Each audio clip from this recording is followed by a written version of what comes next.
오늘은 거룩해지면 행복해진다라는 제목으로 말씀 전하겠습니다. 몇 해 전에 서울대 심리학과 최인철 교수가 쓴 칼럼을 읽은 적이 있습니다. 제목이 이렇습니다.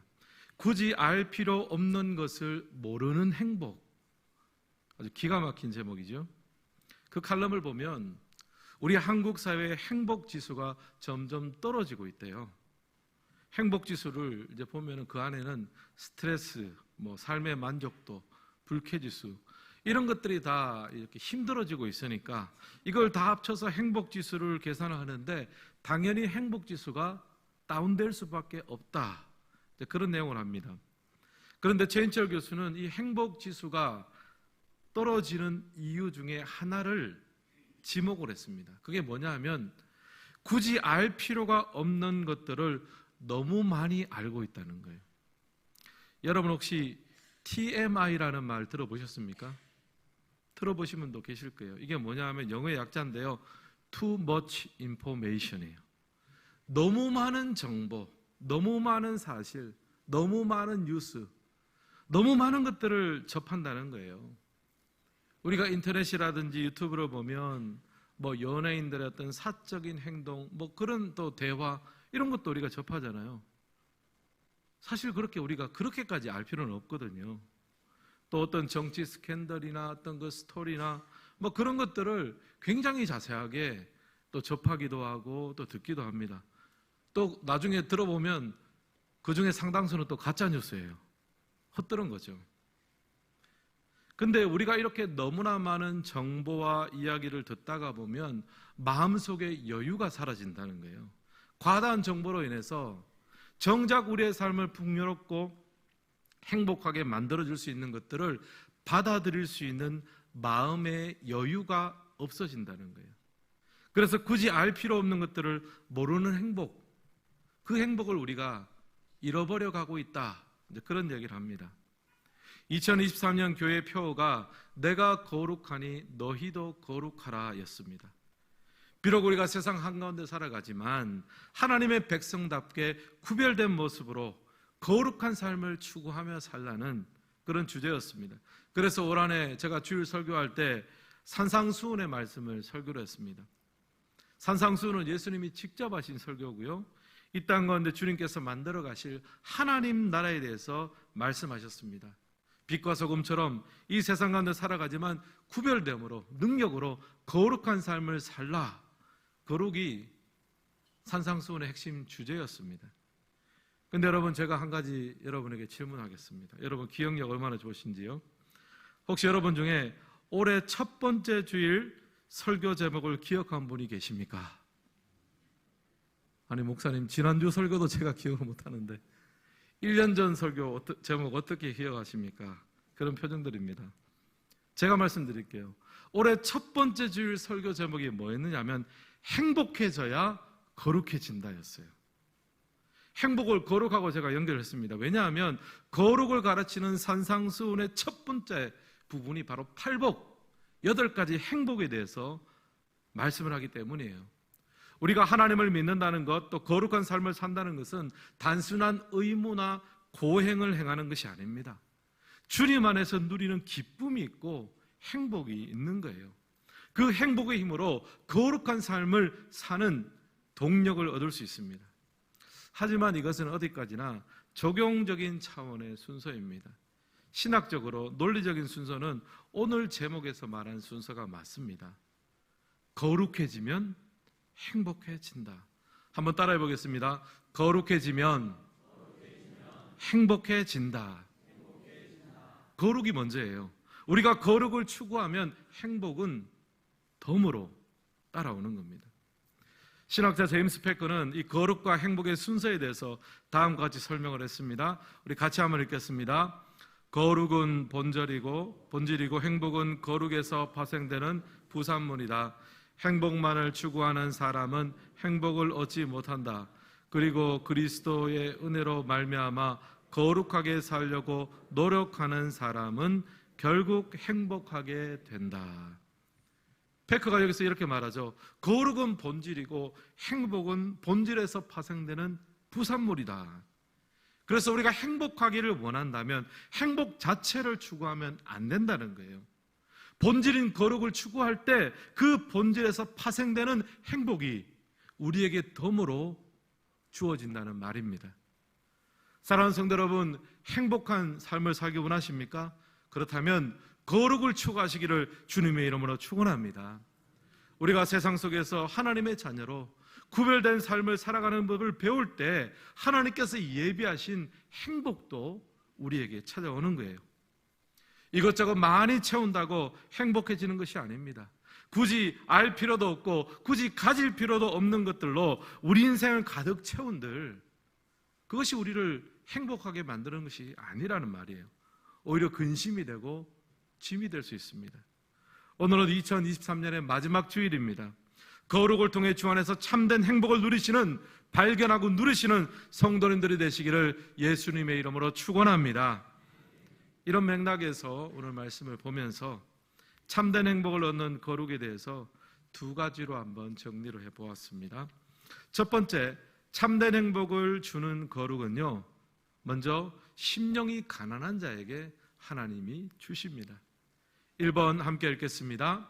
심령이 가난한 자에게 주십니다. 1절 우리 같이 한번 읽겠습니다. 심령이 가난한 자는 복이 있나니 천국이 그들의 것임이요. 아멘. 3절 말씀이었습니다. 팔복의 첫 번째 복은요, 심령이 가난한 자에게 주어집니다. 심령이 가난한 자에게 어떤 복이 주어집니까? 천국이 그들의 것임이요. 천국을 주신다는 말입니다. 천국은 하나님께서 주실 수 있는 가장 최고의 선물, 가장 최고의 복입니다. 근데 그 최고의 선물, 최고의 복을 심령이 가난한 자에게 주신다는 사실이에요. 여기서 이 가난함이라는 단어는요, 전에 한번 말씀드렸는데 헬라어로 푸토코스라는 단어예요. 이것이 조금 모자란 정도가 아니라 완전 거지 수준의 가난을 이야기합니다. 오늘 얻어가지지 못하면 내일은 굶어 죽을 수밖에 없는 수준의 가난함을 푸토코스라고 합니다. 그게 바로 심령의 가난함이에요. 또 유진 피터스는 메시지 성경에서 이 부분을 굉장히 와닿게 번역을 했습니다. 메시지 성경 제가 한번 읽겠습니다. 벼랑 끝에 서 있는 너희는 복이 있다. 너희가 작아질수록 하나님과 그분의 다스림은 커진다. 여기 보면 심령의 가난한 자를 어떻게 표현했습니까? 벼랑 끝에 서 있는 자로 표현을 했습니다. 한 발짝만 더 가면 낭떠러집니다. 그런 절대절명의 위기에 선 사람, 그런데 스스로 할 수 있는 것은 없습니다. 자신은 작아지고 하나님이 점점 커지는 그 상태, 바로 그 상태가 심령이 가난한 상태고, 바로 그 사람이 복이 있고 산상수훈을 지킬 수 있는 거룩의 삶을 살 수 있다. 예수님께서 지금 그 얘기를 하시는 거예요. 그리고 우리가 요한복음을 보면요, 예수님의 메시아 되심을 증거하는 7가지 사인, 7가지 이적이 나옵니다. 그 중에 첫 번째 사인, 첫 번째 이적이 바로 가나 혼인잔치에서 예수님께서 물을 포도주로 만드신 사건이에요. 예수님과 그의 어머니 마리아는요, 가나의 친척집에서 열린 한 혼인잔치집을 방문하셨습니다. 근데 마침 그 잔치에 포도주가 떨어지게 됩니다. 요한복음 2장 3절 말씀 우리 같이 한번 읽겠습니다. 포도주가 떨어진지라 예수의 어머니가 예수에게 이르되 저들에게 포도주가 없다 하니 아멘. 당시에는 이제 혼인잔치에서 포도주가 떨어지면 이제 잔치도 끝이 나는 거예요. 아니 어떻게 이렇게 허술하게 준비해서 잔치를 벌였느냐, 그런 쓴소리도 듣게 됩니다. 근데 갑자기 어디 가서 이 많은 사람들을 먹일 수 있는, 마시게 하는 포도주를 구할 수 있겠습니까? 없죠. 잔치가 이제 파장이 날 그런 위기에 처했고 아무것도 할 수 있는 일이 없습니다. 이게 바로 심령의 가난함의 상태입니다. 벼랑 끝에 서 있는 푸토코스의 가난함입니다. 그런데 참 역설적이죠. 그 심령의 가난함이 있을 때 우리는 비로소 하나님의 역사를 바랍니다. 만약 여러분 그 혼인잔치가 별탈 없이 잘 진행이 되었으면 물을 가지고 항아리 어기까지 채워서 정말 새로운 차원의 포도주를 만들라 말씀하시는 예수님의 그 명령이 귀에 들어왔겠습니까? 안 들어왔죠. 포도주가 떨어지고 파장될 위기가 찾아오니까 그제서야 예수님을 찾고 순종하게 됩니다. 사랑하는 성도 여러분, 거룩은 무엇입니까? 거룩은 내 생각, 내 방법, 내 계획이 끝이 나는 순간을 인정하는 것입니다. 내 포도주가 떨어지고 나는 푸토코스에 가난한 자임을 깨달으며 주님이 무엇이라고 말씀하시든지 저는 아멘 하겠습니다. 여러분, 그 자리가 바로 거룩의 시작이며 참된 행복의 시작이 되는 줄을 믿습니다. 여러분, 우리가 꼭 기억해야 될 것은요, 행복한 인생, 거룩한 삶은요, 내가 이런저런 조건을 갖추어서 쟁취하고 얻고 누리는 것이 아닙니다. 행복과 거룩은요, 하나님이 주시는 거예요. 우리 인생이 찾아오는 겁니다. 하나님, 제 인생에 포도주가 떨어졌습니다. 행복이 떨어졌습니다. 기쁨이 떨어졌습니다. 평탄한 길인 줄 알았는데 바로 보니 벼랑 끝이 앞에 서 있습니다. 하나님, 제 손을 좀 잡아 주십시오. 이 푸토코스의 심령의 가난함으로 나아갈 때 하나님이 허락하시는 기쁨과 행복과 거룩함들을 우리가 얻어서 누릴 수 있다는 말이에요. 근데 오늘 우리의 문제가 무엇입니까? 내가 다 채울 수 있다고 생각하는 거예요. 또 내가 다 채우지 못하면 다른 사람에게서 그것을 체험받을 수 있다고 생각하는 것이 우리의 문제입니다. 근데 항상 실망할 수밖에 없죠. 내게 나로부터 실망하고 또 나를 진짜 도와주고 위로하고 도와줄 수 있다고 생각하는 그 사람이 그것을 다 채우지 못할 때 사람에게 실망합니다. 우리 자녀도 마찬가지가 아니겠습니까? 우리가 자녀를 사랑하고 축복합니다. 하지만 여러분, 자녀에 대한 사랑은 내리사랑이잖아요. 자녀는 우리가 사랑하고 격려할 대상이지 의지할 대상이 아닙니다. 자녀로부터 포도주를 얻지는 못하는 거예요. 우리가 유일하게 의지하고 유일하게 바라보고 우리가 그 기쁨과 감사와 행복의 포도를 얻을 수 있는 분은 하나님 한 분뿐이에요. 그분 앞에 우리는 심령의 가난함으로 나아가야 합니다. 여러분, 레고 장난감 아시죠? 블록으로 아주 유명합니다. 근데 이 회사가 이제 한때는 승승장구를 하다가 1998년에 적자를 기록하며 최대 위기에 빠졌다고 합니다. 전문가들이 이 레고 회사가 시대의 변화를 읽지 못했기 때문에 위기에 빠졌다라고 분석을 했습니다. 당시에 이제 미국이나 일본에서는 게임기가 새롭게 출현을 해서 발전을 했고요. 또 후발주자인 중국은요, 모조 블록을 아주 싼값에 만들어서 시장에 풀어버렸어요. 그러니까 레고가 이것을 당해낼 수가 없는 거예요. 모조 블록이 그냥 시장에는 다 풀려서 시장 가격 경쟁력은 떨어지고 또 미국이나 일본 좀 앞서가는 시장에서는 그런 블록을 더 이상 좋아하지 않고 게임기를 선호하니까 이제 당해낼 수가 없잖아요. 이 위기를 극복하기 위해서 내세웠던 구호가 이것입니다. 근본으로 돌아가자. 왜 레고가 출발했던가? 우리의 근본은 무엇인가? 우리의 초심은 무엇인가? 거기서부터 출발하니까 문제도 명확해지고 해결책도 발견했다고 합니다. 마찬가지입니다. 성도의 삶의 초심, 성도의 삶의 근본이 있습니다. 바로 심령의 가난함입니다. 내 인생의 잔을 진심으로 채워줄 분은 하나님 한 분밖에 없습니다. 그 하나님 앞에 굶주리고 은혜를 사모하는 여러분 되시기를 주님의 이름으로 축복합니다.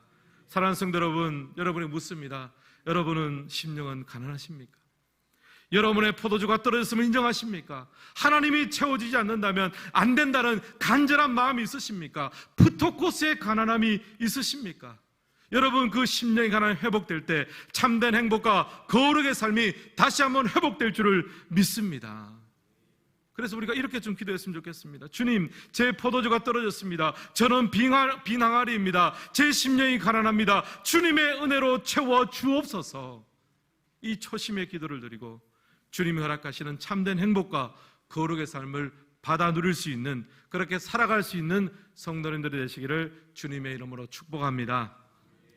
두 번째 참된 행복을 주는 거룩은요, 우리의 자세와 태도를 변화시킵니다. 2번 함께 읽겠습니다. 자세와 태도를 변화시킵니다. 마태복음 5장 3절과 4절 말씀 함께 읽겠습니다. 심령이 가난한 자는 복이 있나니 천국이 그들의 것이며 애통하는 자는 복이 있나니 그들이 위로를 받을 것이며. 아멘. 여기 보면 심령이 가난한 자가 복이 있대요. 또 애통하는 자가 복이 있다고 합니다. 세상의 기준하고는 참 많이 다르죠. 가난한데 어떻게 복이 있어요? 슬픈데 어떻게 복이 있습니까? 인간적으로 불가능하죠. 만약 여러분 심령이 가난데도 불구하고 슬픈데도 불구하고 행복하려면요, 그것은 우리의 인생과 삶을 바라보는 우리의 자세와 태도와 가치관이 바뀌어져야만 가능합니다. 그래야 흔들리지 않는 행복을 누릴 수 있고 거룩한 삶을 살 수 있습니다. 누가복음에도 보면 어떤 한 관리가 예수님을 찾아왔습니다. 그리고 예수님께 물었습니다. 선한 선생님이요, 내가 무엇을 해야 영생을 얻을 수 있겠습니까? 질문했습니다. 예수님께서 되물으셨습니다. 네가 율법을 지켰느냐? 십계명 잘 지켰느냐? 그 사람이 대답했습니다. 예, 제가 잘 지켰습니다. 저는 어렸을 때부터 이미 그것을 알고 배우고 지켜왔습니다. 그때 예수님께서 촌철살인의 한 말씀을 하십니다. 누가복음 18장 22절과 23절 같이 한번 읽겠습니다. 예수께서 이 말을 들으시고 이르시되 내게 아직도 한 가지 부족한 것이 있으니 내게 있는 것을 다 팔아 가난한 자들에게 나눠주라. 그리하면 하늘에서 내게 보화가 있으리라. 그리고 와서 나를 따르라 하시니 그 사람이 큰 부자이므로 이 말씀을 듣고 심히 근심하니라. 아멘. 마침 예수님을 찾아온 이 사람이 부자였습니다. 예수님 그에게 말합니다. 내게 있는 거 다 팔아서 가난한 사람들에게 구제하고 그 다음에 나를 따르라고 하셨어요. 얼핏 보면 예수님이 이 재물에 대해서, 부유함에 대해서 부정적으로 생각하고 그거 다 없애버려라, 그렇게 말하는 것처럼 느껴집니다. 하지만 여러분, 예수님은요, 그 관리가 가진 부유함 자체를 책망하는 것은 아닙니다. 대신 부자임에도 불구하고 그 부유함을 가난한 자들과 나누지 않는 그 사람의 삶의 자세, 태도, 가치관을 꾸짖었습니다. 예수님 생각에는 자신을 찾아온 그 관리가 예수님의 제자가 되고 거룩한 삶을 살아가려면 재물을 없이 하고 버리는 것이 아니라 그 재물을 대하는 태도와 자세와 가치관이 바뀌어야 된다는 거죠. 그래야 참된 행복을 주는 거룩의 삶으로 제자들을 따라갈 수가 있습니다. 그러면 이제 우리에게 문제가 하나 생기죠. 그러면 어떻게 해야 우리의 삶의 이 자세와 태도가 바뀌어서 참된 행복과 거룩을 추구할 수 있을까? 사실 여러분, 이 거룩하게 살라는 말은 부담스러운 말입니다. 왜냐하면 우리의 일상은요, 사실 거룩하지를 못하잖아요. 돌아보면 굉장히 연약하고 부족합니다. 예배 때 대표 기도하는 내용을 보면 주로 회개를 많이 하잖아요. 말씀대로 살지 못했고 또 죄인입니다. 이것이 이제 성도의 실존입니다. 우리가 세상 속에 살아가지만 이런 죄악된 세상 속에서 갈등되는 경우가 굉장히 많습니다.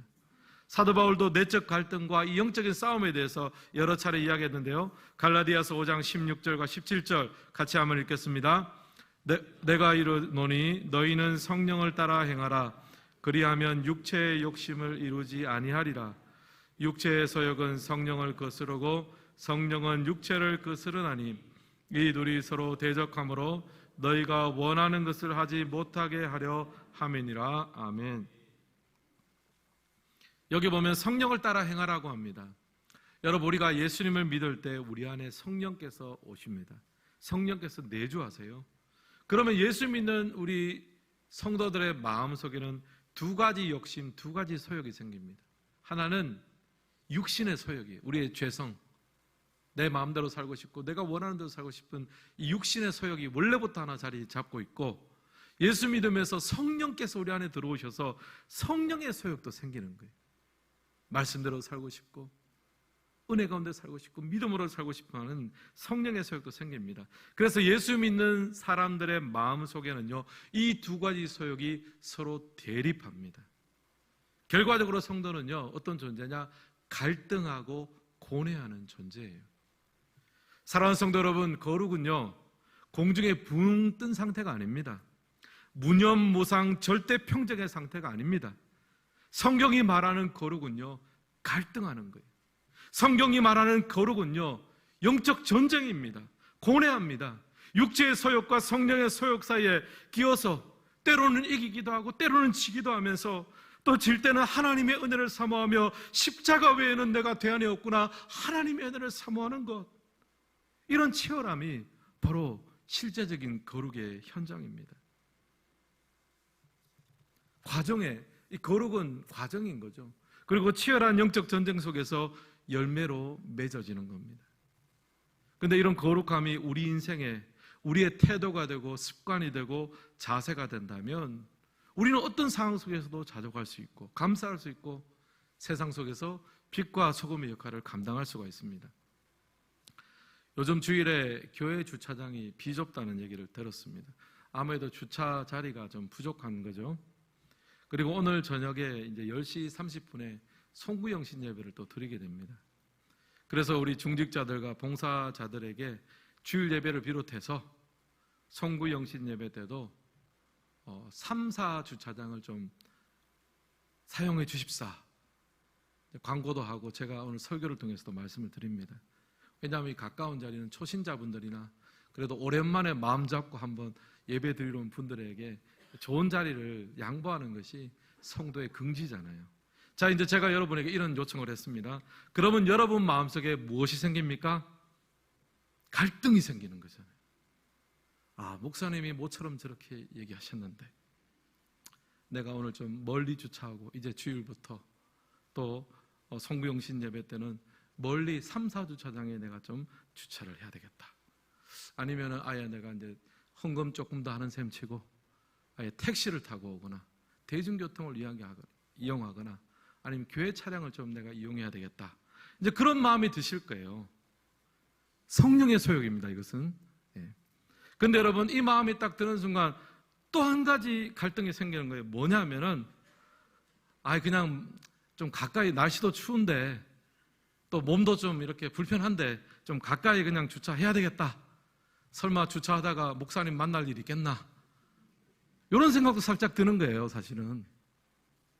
갈등을 하는 거잖아요. 또 그러다가 그래도 가까운 데를 초신자분들이나 모처럼 교회 나오신 분들에게 양보해 줘야지, 내가 신앙인의 이 긍지를 내가 그렇게 보여줘야 되지 않겠나, 막 이렇게 싸우는 거예요. 그렇게 하다가 결과적으로는 3, 4주차장을 사용하게 된다는 그런 전설이 있습니다. 여러분, 이게 거룩이에요. 거룩은 먼 나라에서 평정심을 유지하는 것이 아닙니다. 갈등하는 거예요. 내 안에 있는 육신의 소욕과 또 내 안에 있는 성령의 소욕이 싸우고 갈등하고 하다가 그래도 말씀에 순종하고 그래도 성령이 주시는 마음에 내가 이렇게 힘을 실어야 되겠다, 그렇게 하는 것이 바로 거룩입니다. 여러분, 만약에 먼 곳에 주차를 한다고 해도 그래서 실제 더 걸어봐야 1, 2분밖에 더 걷겠습니까? 그 더 걷는 시간이 여러분 불행할까요? 아니죠. 기쁨이 있죠. 행복이 있죠. 감사가 있죠.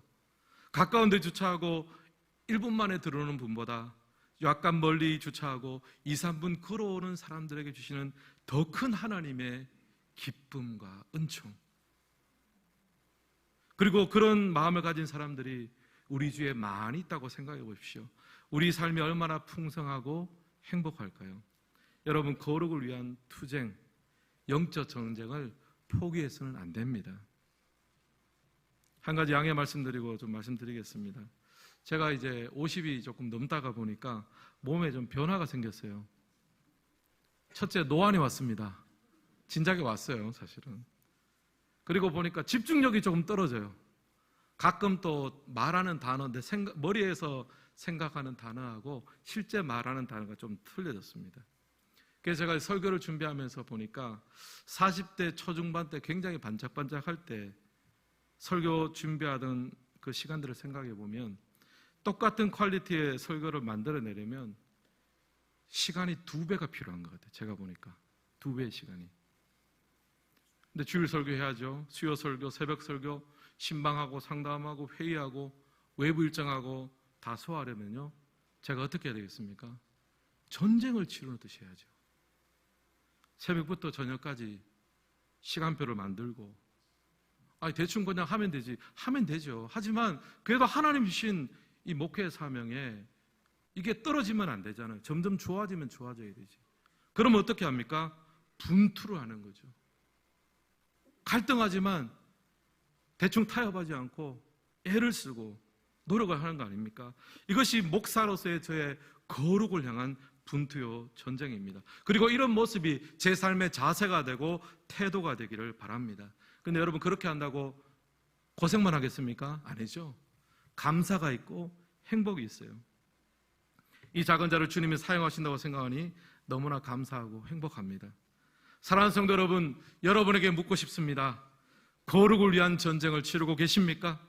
오늘도 여러분의 육체의 소욕과 성령의 소욕 가운데 갈등하고 계십니까? 그렇다면 그 전쟁에서 승리하시기를 주님의 이름으로 축복합니다. 영적 전쟁을 포기하지 마십시오. 다시 일어서시길 바랍니다. 그것이 바로 거룩입니다. 근데 여러분 아세요? 거룩해지면 행복해지는 거예요. 하나님께 세우신 그 자리에서 성령이 주시는 마음을 따라 말씀을 붙들고 거룩을 위한 영적인 전쟁을 승리하며 나아갈 때 하나님께서 덤으로 따라오는 행복도 누리게 하실 줄을 믿습니다. 오늘 말씀을 마무리하겠습니다. 거룩해지면 행복합니다. 거룩이 본질이고 행복은 부산물입니다. 거룩이라는 본질을 추구할 때 하나님은 덤으로 행복을 우리의 삶에 주세요. 그러므로 성도의 초심과 본질, 심령의 가난함을 잊지 맙시다. 푸토코스의 가난함으로 내 포도주가 떨어졌으니 하나님만이 채울 수 있습니다. 그 마음으로 나아가시기 바랍니다. 그리고 성경이 말하는 거룩은요, 분투하는 거예요.